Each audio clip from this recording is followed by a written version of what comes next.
Dịka nhọpụta izugbe nke ala anyị a n'afọ akpụdebe n'afọ na-abịa abịa, Umunwanyi sitere ọgbanta nkwado Anambra Central ekwupụtago nkwado ha wee nye onye ahụ na-anọchite anya ọgbanta nkwado Anambra Central n'ụlọ ọgbakọ omebe iwu nke Senate bụ Oriakụ Uche Ekwunife. Umunwanyi ndị nke esere n'okpuru ọchịchị obodo asaa nke mejupụtara ọgbanta nkwado a wee dọta bụ ndị gbakọrọ n'ọka iji wee kwupụta nkwado ha ka Paul Ezeoke kọchapụrụ gị akụkọ a.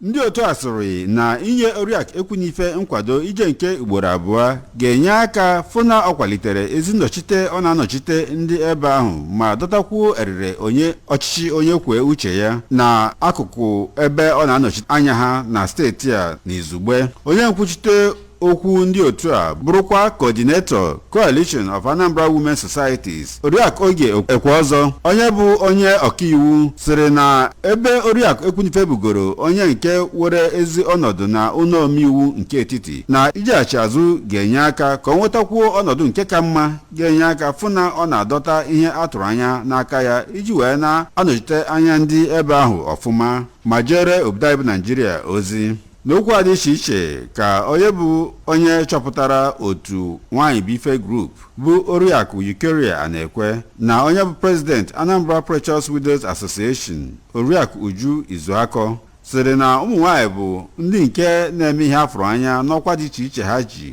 na Naịjirịa na mba ụwa dị iche iche, bụrụkwa ndị nke nwere ọnụọgụgụ ga-enye aka fụ na-enwetara ihe a chọrọ mgbe a na-eme nhọpụta. Ka ọ na-azaghachi ka Sinato Ekwunife, onye nọchiri anya ya bụ onye legislative aid ya bụ Oriakụ Ifi Nzekwe Chinwuko, ka ọ na-ekene ụmụnwaanyị a maka nkwado ha na-enye ya, sịrị na nkwado a gosiri na obi dị ha mma otu ya si anọchite anya ha na ụlọ nzukọ etiti ma kwee nkwa na-enyekwa ya nkwado na ya ga-eme karịa ka emegoro ugbu a. Ụmụnwaanyị a ji olu wee kwupụta nkwado ha na-enye ya site n'Ọka. Abụ m Paul Ezeoke, Akwa Ụwa ABS.